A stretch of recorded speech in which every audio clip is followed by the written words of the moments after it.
Good afternoon, everyone. Welcome to the ET Markets webinar on how to participate in IPOs and OFS. The IPO market has come alive again, and there has also been a number of FPOs recently. Often, investors fail to tap these opportunities for the lack of understanding. In today's etmarkets.com webinar, Mr. Ravi Varanasi, Chief of Business Development at NSE, explains how to make the most out of IPOs and FPOs. We will kick off with this presentation now. Thereafter, Mr. Varanasi will field questions from you. You can keep posting your questions on the small chat room on the right-hand side of your screen. So stay logged in and get all your queries answered. Over to you, Mr. Varanasi. Good afternoon, everybody. Thanks for joining us. The secondary market, while the secondary market has been doing well for quite some time, the primary market has had a bit of a phase of lull for last few years. And the last 1 year period, again, we are seeing improved activity. And that's where I think we thought we should try and there have been significant changes in the way the IPOs happen, and retail investors particularly, the way you approach, you make the applications, the entire process has been streamlined. And post-issue, once the issue is completed, the time frame for actually getting listed has been reduced from 12 days to 6 days from January 1st of 2016 by SEBI. The entire process has been streamlined. The whole idea is once IPO is completed, you should be able to trade the securities as fast as possible. So, and the other key areas of reform which have been done by SEBI in the recent circular, which have been implemented from 1st of January 2016, I will touch upon during the presentation. So, if you really see, IPO is nothing but basically there are public issue of shares. We will concentrate on companies which are listed. There are various other ways of raising capital by unlisted companies and others. Our interest here is essentially the listed entities and their ability to raise capital from the market directly. And I'm also keeping off the other offerings. I'm essentially concentrating on the IPOs as well as offer for sale, which is possible by some of these companies.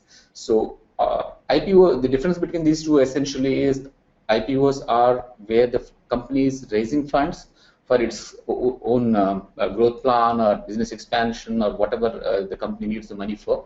Whereas offer for sale is existing investor, is the promoter or the PE or a VC, other investors in the company are offering their holdings in the company for sale. It is not funds accruing to the company, funds are being taken by the existing investors in that particular company. That is the basic distinction between fresh IPO versus offer for sale, which is for the existing investors in the company as such. So when we actually, what is an IPO? How can you participate in that? So retail investors, there is a basic distinction. Who is a retail investor is defined by SEBI that anybody who is applying for less than 2 lakh shares is treated as a retail investor, and anybody bidding for more than 2 lakh rupees is basically a non-institutional investor. That is like companies, high net worth individuals, whosoever is investing for applying for more than 2 lakh shares, they're treated as a non-qualified institutional, non-institutional buyers as such.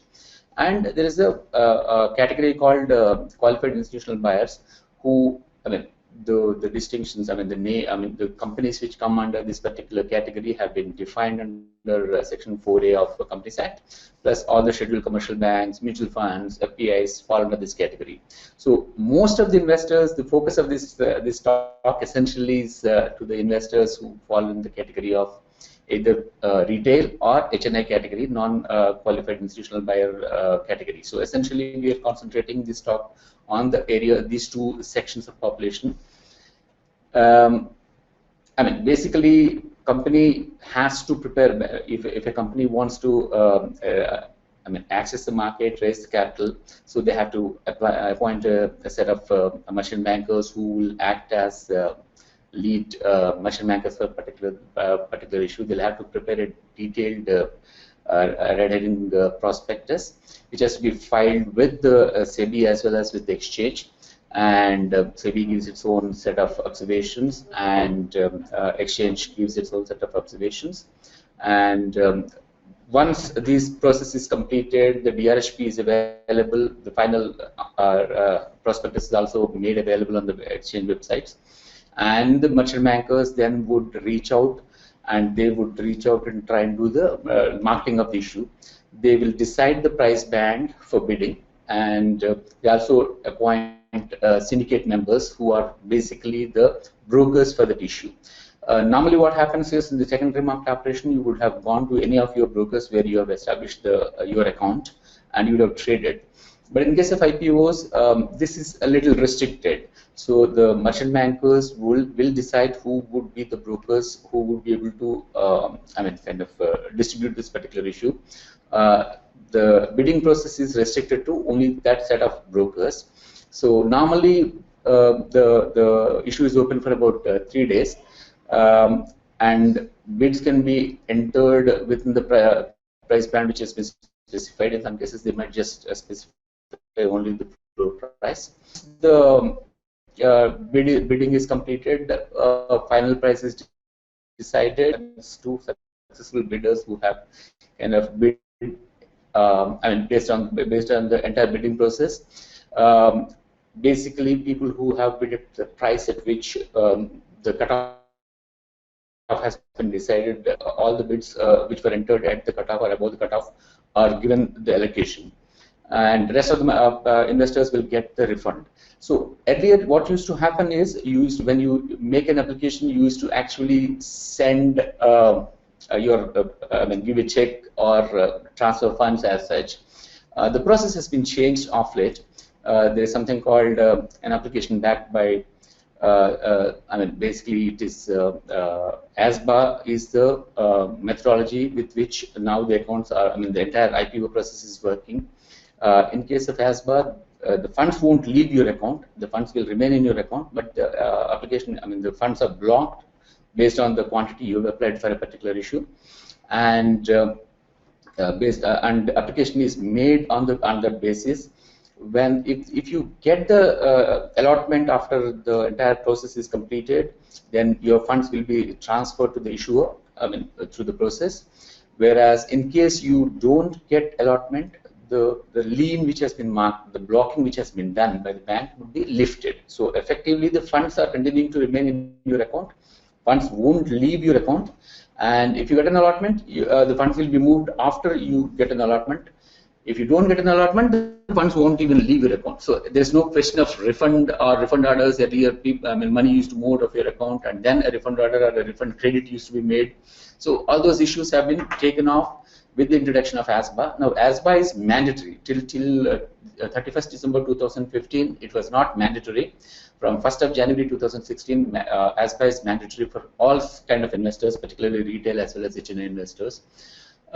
You have to kind of collect an application, which is basically the application for applying for the IPO.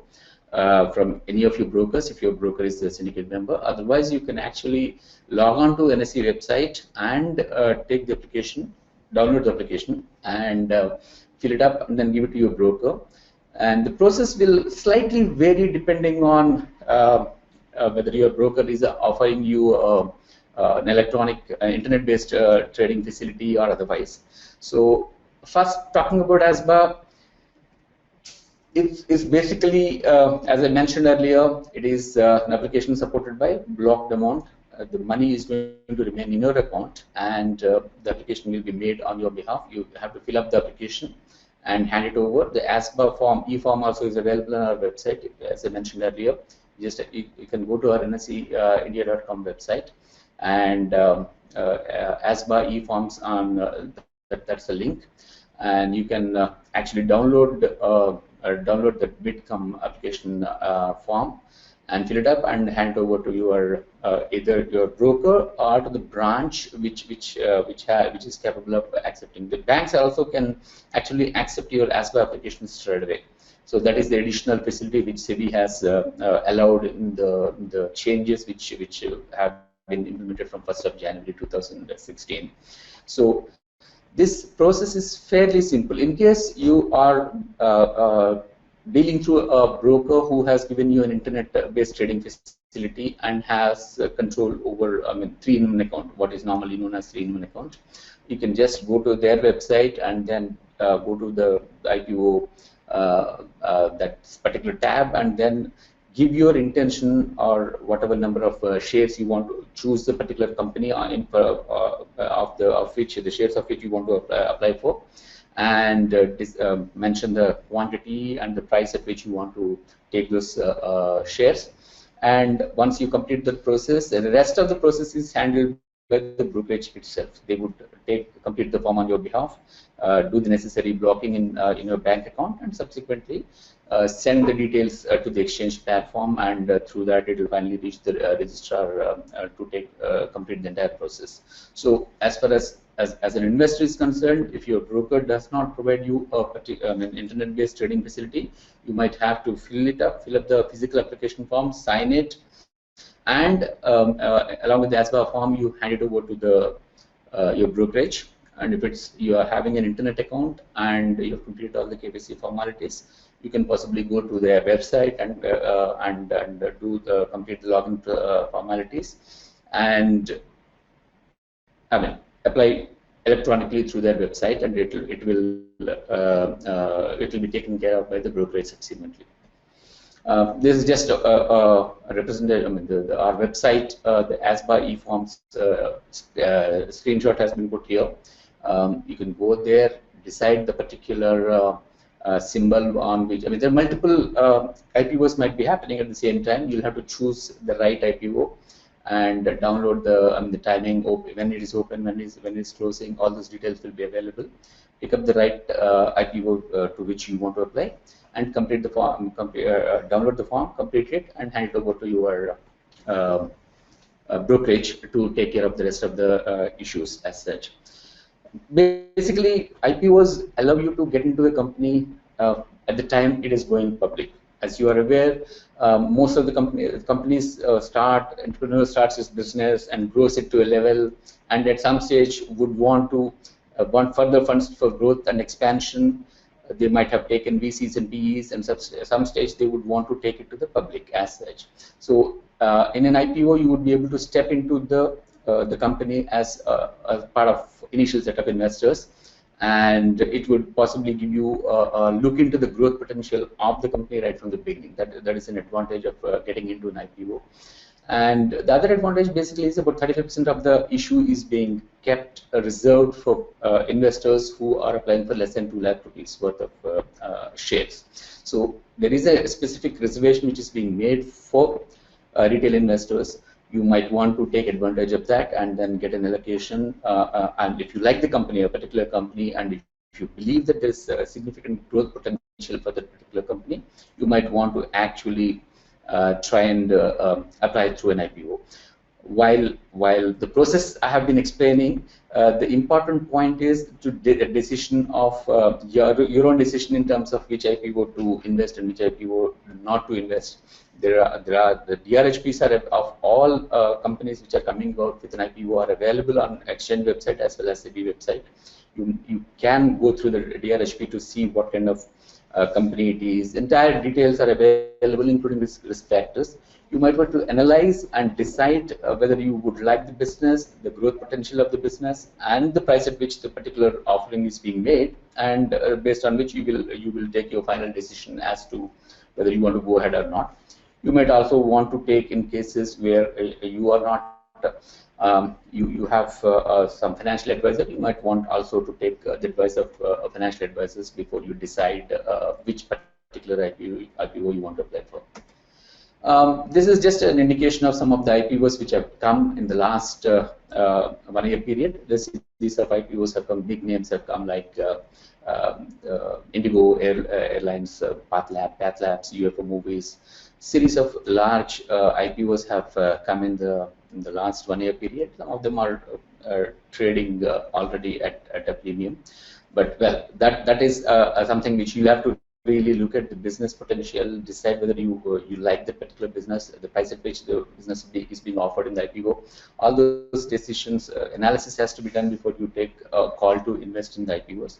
And our expectation is in the next 1 year period, there are a large number of IPOs, companies which are looking at raising capital from the market, again through an IPO or through an OFS route. Both are possible. So you might want to keep your eyes and ears open to some of the large names which might be interesting for you to invest and then take a benefit from the listing of that particular security.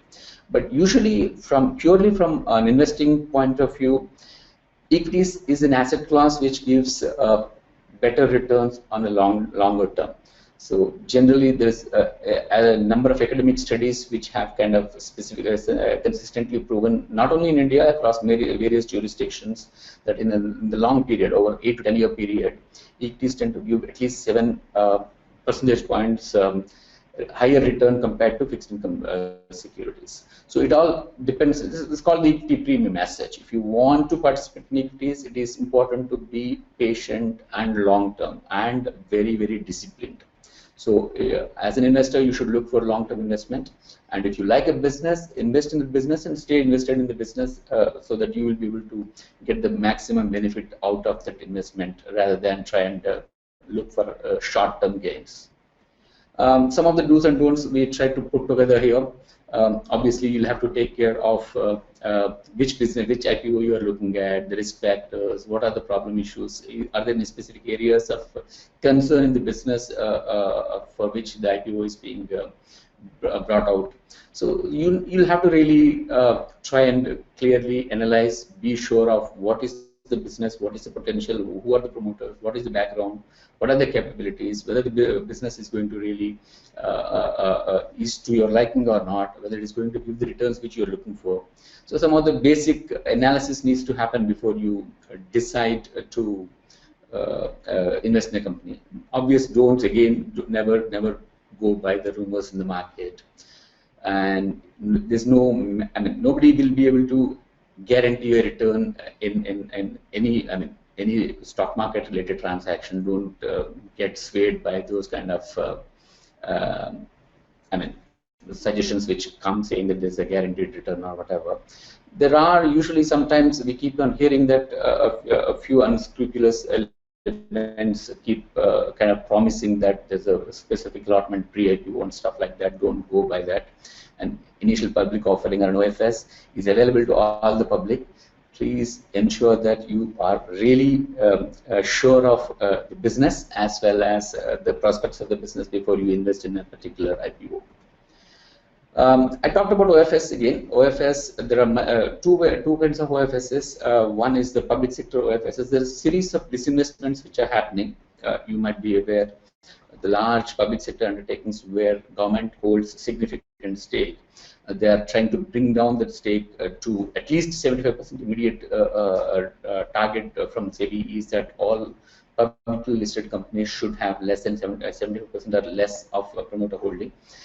Companies where promoter, which could be government in case of public sector undertakings, if the promoter holds more than 75%, they are trying to bring it down to 75%. In some cases, promoters as well as government in case of PSUs, they are trying to bring down. They might want to offer the shares which they are holding to public through an offer for sale route. And there have been a series of large PSU OFSs which have happened in the last 1 year period, and again there are a few benefits which are available for retail investors here again. While the issue is open for all the type of investors, there is a specific portion which is being reserved for retail investors. And there has been a recent change again, just about a month and a half back. There is a change in the procedure for OFS. Earlier, what used to happen is basically notice used to be given, and then subsequently within if the issue is opening on a particular day, 2 days prior to that, notice used to be given, and on T-1 day, end of the day, the price band or the floor price used to be announced. So that process has changed. I'll explain that process. Right now, again, the similar set. It's almost like on the lines of IPOs. Anything less than 2 lakhs is treated as basically retail investors, and anything more than 2 lakhs, it's essentially will be non-retail. And retail investors have to bring in 100% of the order value upfront. Basically, the difference between IPO and OFS: IPO, you can use an ASBA route as such. The funds will be in your account, but will be blocked, and your application will be accepted. and subsequently, once the allotment is completed, if the allotment is given to you, the funds are taken, otherwise the funds are released for basically the blocking will be removed. In case of OFS, the entire payment is going to happen on T+1 day, so there's a requirement that you will have to place 100% upfront margin with the broker, which is in turn given to the exchanges. So you'll have to ensure that, and here the other complication is the notice period is very, very small. So now what's happening essentially is on a team, today, supposing a notice is given, the issue is opening next day, and notice plus 1 day, the issue opens for the qualified institutional investors as such. That is, investors who are bidding for more than 2 lakh rupees.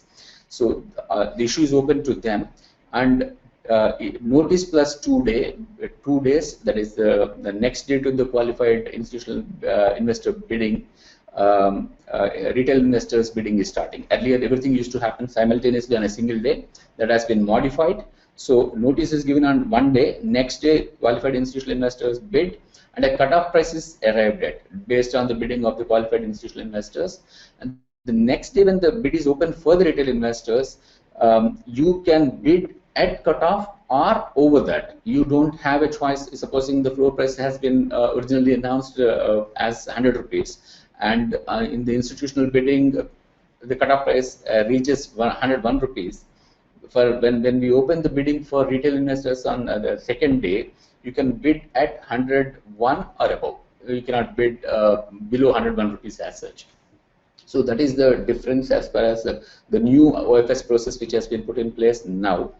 And again, once you complete the bidding on notice period plus second day, you'll complete the bidding, and next day you will, if you are allotted the shares. Again, the entire process of allotment happens between the the issuer decides, issuer merchant bankers with the help in the presence of exchanges. The allotment is completed, and the allocation of shares is done.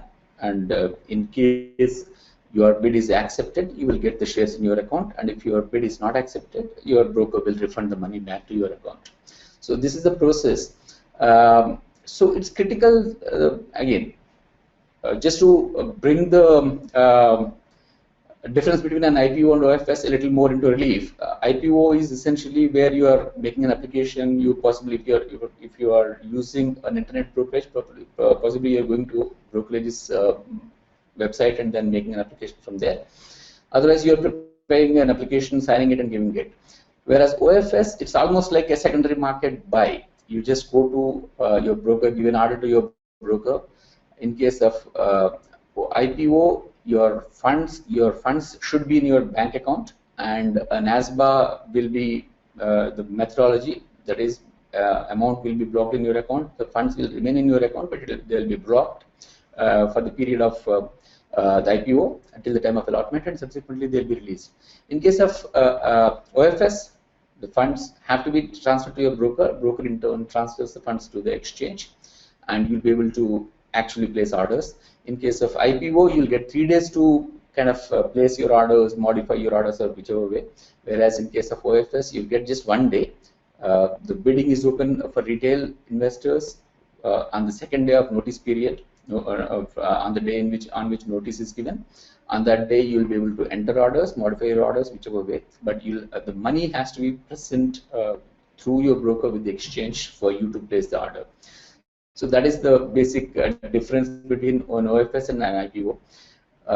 IPO, you will know that an IPO is coming way in advance. At least there will be a fair amount of, once the company gets the approval from the exchanges, there will be some time available. Series of advertisements will appear in the papers and outside also. There is a fair amount of marketing time which is available in case of an IPO. However, in case of OFS, the moment notice is given, you possibly will get 1 day in between, the day on which institutions are bidding. That is the day available for you to marshal your funds, move them to the bank account of the broker, so that you are able to participate in OFS. So time frame available for OFS is a little low. If you are interested in participating in OFS, then you will have to ensure that you are actually marshalling your funds and resources very in advance, and then try and keep those funds ready for participating in the OFS as and when it is open. Again, in case of OFS, there are a few benefits. Again, one is the reservation quota is being set aside for retail investors. Government OFSs, where government is disinvesting through an OFS route, they're also giving a discount on the price, which is I mean, again, the discount is decided by the government, the department concerned.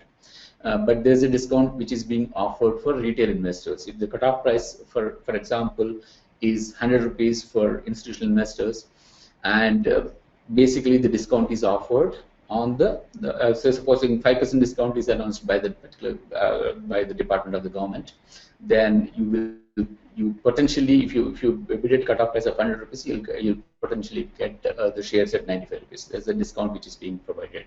The discount is decided, it's not uniform, it's not 5% or whatever. It is decided by the government from issue to issue. There's no, but there is a specific reservation which is being made for the retail investors on the notice. I mean, as I said, notice is given. Next day, the institutional bidders participate, and the next day, retail bidders participate. In case there is a shortfall in retail bidding from retail investors, that whatever is the portion which is not subscribed is given back to the institutional investors. So that's the process. So the main point you have to keep in mind is you will not have too much of time for OFS. You'll have to be ready. If you like a particular issue, you will have to be ready to move the funds quickly and then participate in the particular OFS which is available. In the last 1 year period, we have seen series of OFSs happening, and in almost all cases except for one, we have seen a very significantly high retail interest. And in all cases except for one issue, we have seen a significantly high retail participation and oversubscription. There are good companies available here, so you could possibly benefit from participating in OFS and then applying for those shares. Again, I mean, there's one more avenue for investors, particularly. If you are aware, in the last 3 years period, we have introduced a small SME exchange on the main board, which is where almost all companies are getting listed. There are about 1,600 companies which are listed on NSE. What we have done is to create a separate platform for small and medium enterprises. Small and medium enterprises, which are, the definition here is any company whose post IPO paid up capital is less than 25 crores is treated as an SME, and they can get listed on SME exchange, which is separately created as such. And basically, the entire process has been streamlined, simplified, so that SME entrepreneurs, because they're the small companies as such, they may not be able to adhere to the rigor of larger company. So some basic simplification has been allowed by SEBI in terms of the entire process, including post-issue compliances. But the important point to be noted here is SME IPOs are also available for investment. Here, what SEBI tried to do is to keep away very small investors from participating in SME IPOs, because SME risk profile is going to be different. In case of a main board company, usually the companies come to the stage of IPO after the business is stabilized and it is a steady state. Then they come here.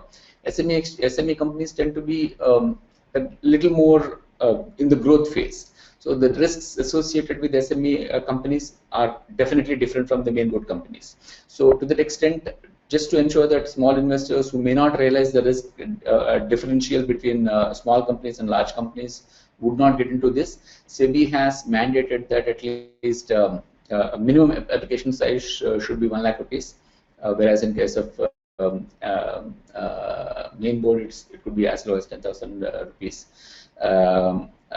And then the trading lot also happens to be 1 lakh rupees. In case of main board, you can trade one share also once it's listed. If you want to buy or sell, you can buy or sell in the lots of one share.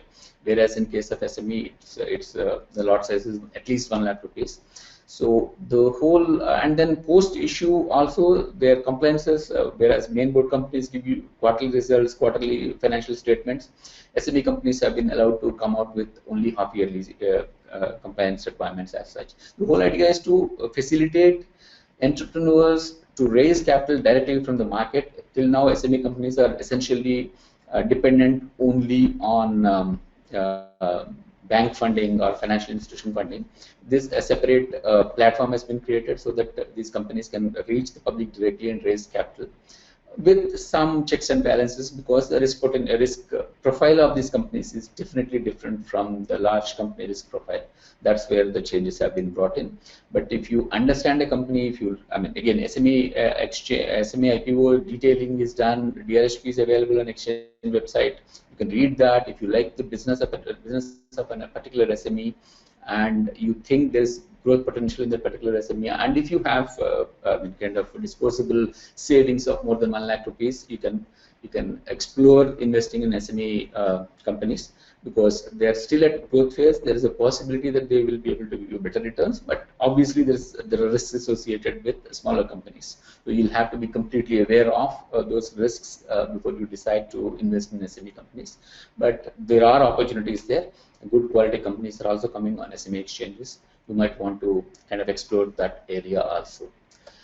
Thank you very much. I'll stop my talk at this stage, and if you have any specific questions, would be happy to take those questions. Thank you very much. Thank you, Mr. Varanasi. That was a very, very exhaustive presentation. We've had questions flowing in the moment you started your presentation. So to the audience, Mr. Varanasi will now take your questions. You can continue to post your questions in the small chat room on the right side of your screen, and you can shoot your questions there. You can also post your questions on Twitter at #ETMarketsWebinar. So, Mr. Varanasi, we'll begin with the first question. We have Mr. Tarak Shah. He wants to know, how is OFS as a platform different from normal trading? You've probably answered most of the questions here, but since quite a few people have logged in a little later, so we'd like you to answer these questions. Thank you. Yeah, in case of secondary market, you can buy as well as sell securities. I mean, supposing if you want to buy State Bank, you can buy, or if you want to sell State Bank, you can sell. In case of OFS, the seller is predetermined. Seller is the promoter of that company, either the government or the private promoter, and you are only allowed to buy. You can, and in case of secondary market, you can place your order within the price band available for that particular day, which could be 20%, 10%, or whatever. Whereas in case of OFS, you are given a floor price and you have to bid above the floor price. The other differential essentially is, in case of secondary market, you would be paying some margin, and you can bring in the money on T+2 days as such. The actual settlement happens on T+2. Whereas in case of OFS, you'll have to bring in money upfront. 100% margin has to be placed. You'll have to, then only you can bid, and the settlement happens on T+1 for retail investors as such. These are the differences. Okay, so Mr. Ribhu, he wants to know, what do we mean by the offer price, which usually comes out on 1 day ahead of the OFS? Should investors do their bidding at the floor price or cut the or the cutoff price? Well, it's, again, the OFS has been evolving as a procedure. It has been evolving over the period. The latest change allows OFS bidding to happen on 2 separate days: 1 day for the institutional investors and 1 day for the retail investors. So the day the notice is given, on that day, a floor price is announced by the promoter. So that floor price is the price that below which the orders will not be accepted in the system. So the next day, when institutional bidding is allowed, institutions can bid at the floor price or above the floor price. Once the institutional bidding is completed, a cutoff price is there, because a portion of the issue is kind of reserved for the retail investors, which is up to 20% now. So 20%, assuming that the promoter wants to keep 20% aside for retail investors, 80% of the issue is open for institutional bidders, and they can bid for that 80% based on the bidding prices, and 80% is allocated to the institutional bidders, and the cutoff price is determined based on that bidding which has happened for the institutional investors. Next day, when the issue is open for retail investors, you can bid at the cutoff price decided by the institutional investors. You cannot go down to the floor price any longer. The minimum has moved to the cutoff price, which could be the floor price or slightly more than that. You can bid at the cutoff price determined by the institutional investors or above that. So essentially, there are a floor price given by the promoter. Second day, the cutoff price could be equal to the floor price or more than that based on institutional bidding, and you will be on the second day when you bid, you would be bidding at the cutoff price determined by the institutional investors or more.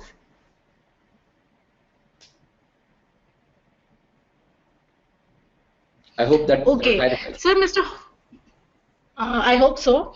Mr. Hofeza, he wants to know: can a NRI invest as retail as a retail investor in OFS, and is the process the same as that of a resident individual? The process is same. It's like any secondary market offering as such. Okay, sir. Mr. Sarvanan R, he says that his broking house is in a tier 2 city, and he collects the IPO application when the bidding of the IPO through exchange platform. Apart from where he wants to know where he can submit the check as well once the bidding is over. And basically, local bankers are not aware of the process, so he wants to know where he can submit the check. Actually, there has been a significant amount of awareness exercise which has been taken up by SEBI to make bankers across the country aware of this particular ASBA process, which now banks play a very significant role in the IPO process, because entire retail application business requirement has been shifted to ASBA. There has been a significant amount of awareness campaign which has been run by SEBI and RBI. What we would suggest is, if you are facing any difficulty, please let us know. We would be able to kind of reach out to the bankers in any specific area and then try and give them ensure that they are able to handle your applications. So you can come through your brokerage and then possibly tell us if you are facing any difficulties in any particular area. We will be able to reach out to those specific areas of banks and then try and help them to service you better. All right, sir. Sir, Venu Madhav wants to know if the brokerage is providing IBT facility and accepts bids electronically, how will the broker in turn make an application using ASBA without the client's signature on the form? So some of these brokerages which are offering basically IBT facility to you, they would have at the time of account opening itself, they would have you would have given a power of attorney to them for blocking the accounts and applying on your behalf. So you check with your brokerage. Most of them have those clauses built into your agreement. You should look at those agreements and then take it forward. You would have given a power of attorney to the broker to apply on your behalf based on your order entered in the internet-based terminal which has been provided to you. So you have obviously the control. They cannot just apply on your behalf if you have not given an order. The fact that you are entering, logging into your account and making you are actually authorizing the broker to apply on your behalf based on whatever parameters you have given to the brokerage. Okay, I hope that answers Mr. Madhav's question. We have Mr. Amit Mudgil. He wants to ask, is there any risk in bidding for an IPO where retail quota is low? Will it create liquidity related concerns if the issue is small?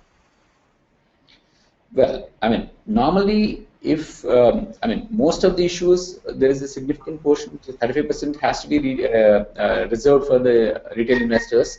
As such, that is the number which is available. If the smaller issue and number of investors participating, it may not be relevant of the total issue size. If the number of investors participating is large enough, then the liquidity will be available.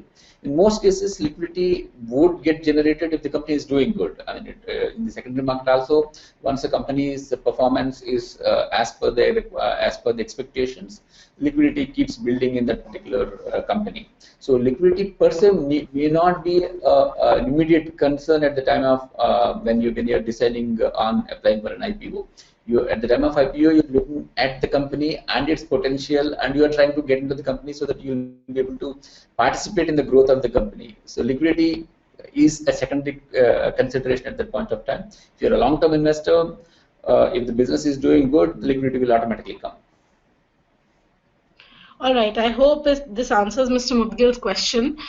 We have Ms. Rupa KV. She wants to know, can investors apply for IPOs online through their brokers? Do their brokers have to be syndicate members to accept the application? Yes, the issuance, IPOs at this stage are open to only the syndicate members. And if your brokerage is part of the syndicate, then you will be able to apply through your broker where you have your equity account, in internet-based account. In case, for whatever reason, your broker is not part of the syndicate, and then you'll have to look for any other brokerage who's giving participating in that particular issue. And most of the large brokerages usually participate are syndicate members in most of the issues. So just check in case you don't find your brokerage in a particular issue, then you might have to find. You go to our website and then look at the syndicate members' names, and you can download the application and then fill up the application along with a PAN card, give it to any of the brokerages whose names are mentioned in the syndicate list, and they will be able to take it forward. Okay, sir, Nilotpal Sarkar wants to know, how does one make out if an IPO price is too high or too low? That's where you'll have to start analyzing, you'll have to start looking at the RHP. And I'm not the person to really talk about that. But I mean, basically, there are a large number of analysts who are commenting on the IPOs. You might also, if you have the understanding of the market, understanding of the financials, you might want to arrive, you could possibly arrive at on your the valuation on your own. Otherwise, you can reach out to financial advisors, and there's a series of commentaries which usually come for all major IPOs. You can possibly look at multiple of them to see what is the general trend, but it is a call which you have to take on your own analysis. All right. So we have Mr. Sanjeev Kataria. He wants to know, in the run-up to and after an FPO, the stock price usually falls. How are retail investors expected to benefit from it? Well, normally what happens is new issuance is coming in. So large number of, say, supposing X number of shares in the market, and the liquidity is going up, the number of shares available is going up, the possibility that it will have a negative impact on the pricing. So, and FPO pricing will usually, the companies would reckon that possible negative impact in their pricing. So you look at the pricing, how the FPO is priced, and if you are liking it, you should go ahead with that. So there could be liquidity because the number of shares available in the market is going to increase depending on what is the size of the issue. So that could potentially have some negative influence on the pricing. But usually that is taken into consideration by the companies as well as the merchant bankers. Okay. So Sakshi Dennis, she wants to know, does she have to own shares of a company before she can participate in the OFS? No, they don't have to. OFS is almost like an IPO. Only the difference is in case of an IPO, the funds will go to the company. In case of OFS, the funds will go to the shareholders, existing shareholders. It could be the government, it could be the promoters, or it could be PVCs who are offering the shares in the offer. So you don't have to own shares. You may not have the shares of the particular company. You can happily participate in OFS and apply for whatever you want. Okay, I hope that pleases Ms. Dennis. We have Mr. Samir Suri. He wants to know, what is the tax structure that is levied on retail investors, and do they have to pay STT on such transactions? STT as such, in case of an OFS, it's treated as a secondary market transaction. There will be an STT. In case of IPO, you will be applying for the shares for the first time. When you sell the shares, it will be STT will be paid. You'll have to pay STT on that. The long-term capital gains and short-term capital gains, if you're holding a particular share for more than 1 year, then once you pay the STT at the time of sale, there will not be any further taxation. If you are selling within 1 year, there will be a short-term capital gains tax which has to be paid. Okay, sir. Sir, Mr. Rishabh Bhandari, he wants to know, what is the best and the easiest method to subscribe without a broker? Well, right now you have to come through a broker. There's no other way of doing it.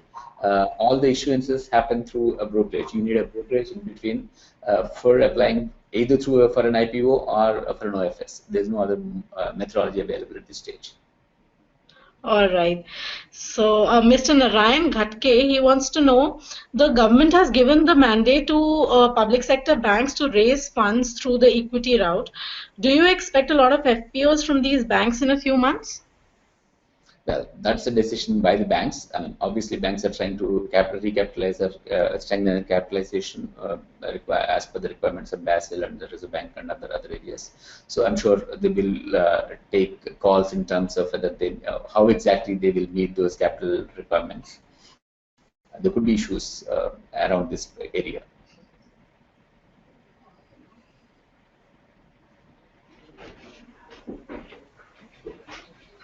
Okay, sir. So Prayag Sharma, he says the lot size of SME IPOs is too high.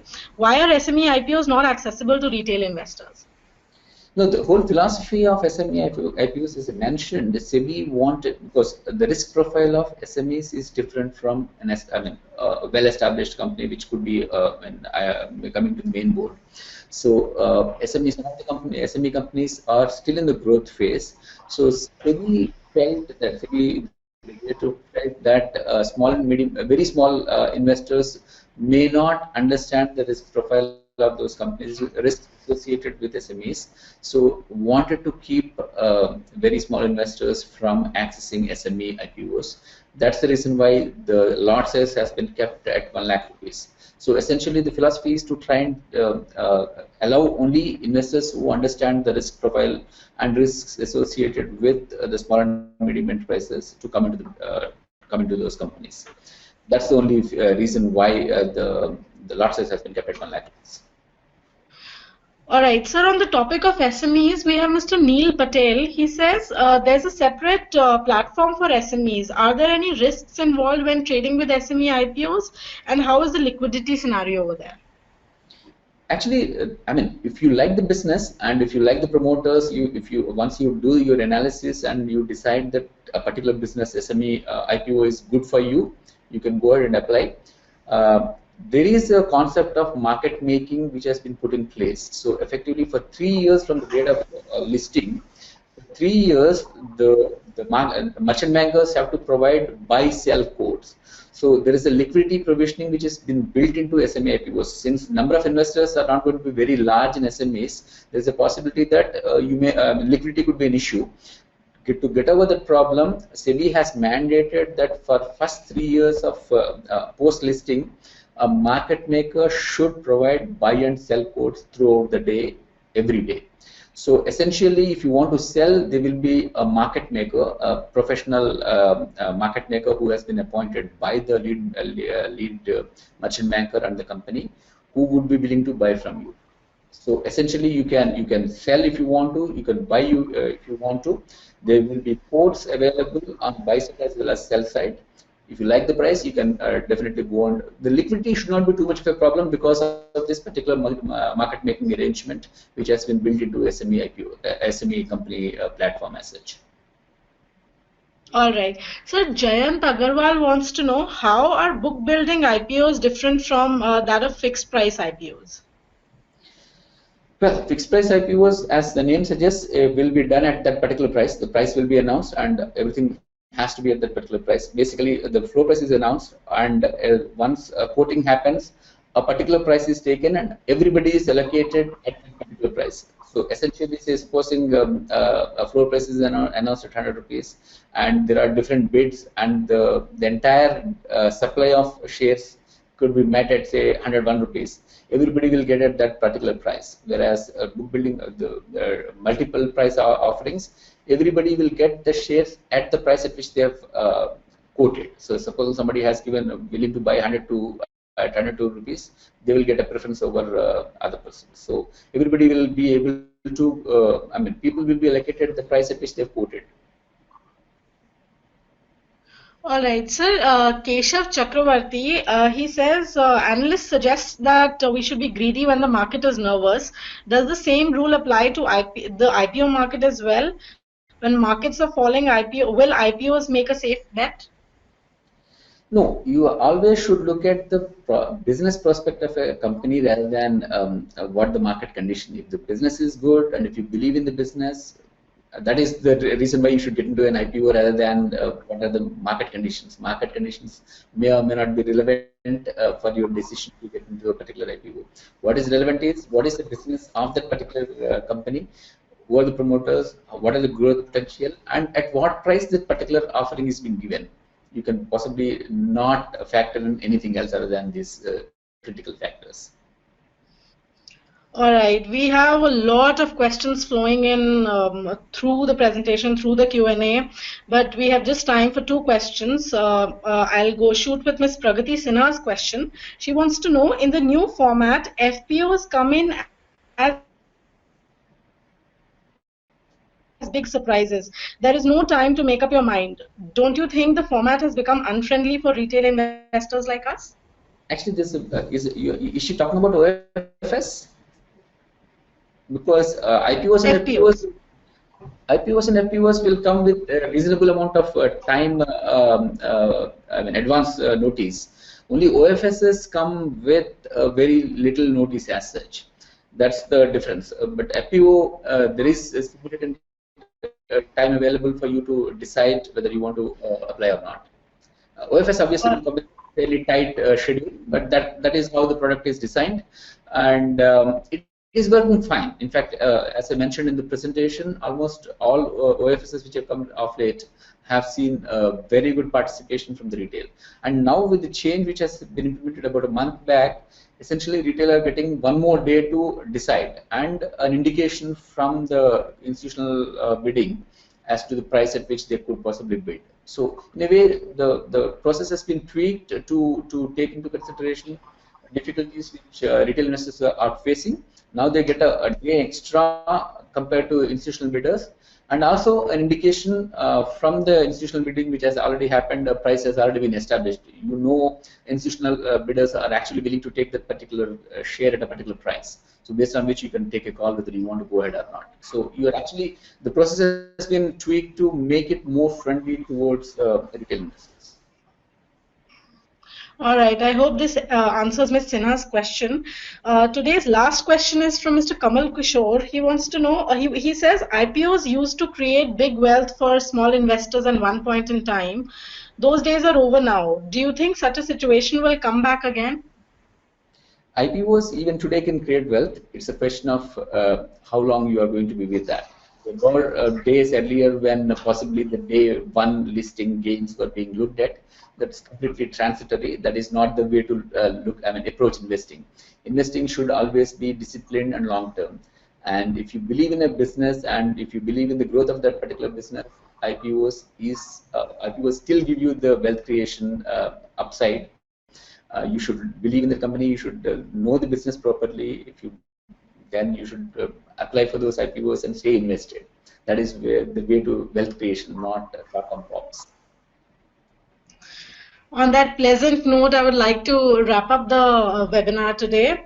I'd like to thank Mr. Varanasi for his time and for the great value tips that he provided this afternoon. I would also like to thank our esteemed audience, especially those who took part in it very actively. We have not been able to take a whole lot of questions due to the dearth of time, and we do hope to address them next time. We have had a lot of questions about the link to this webinar, and the webinar will be available on our website at etmarkets.com.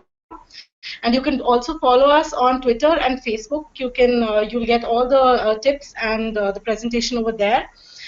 We hope to have you all back the next week, and do have a great day ahead. Thank you. Thank you very much.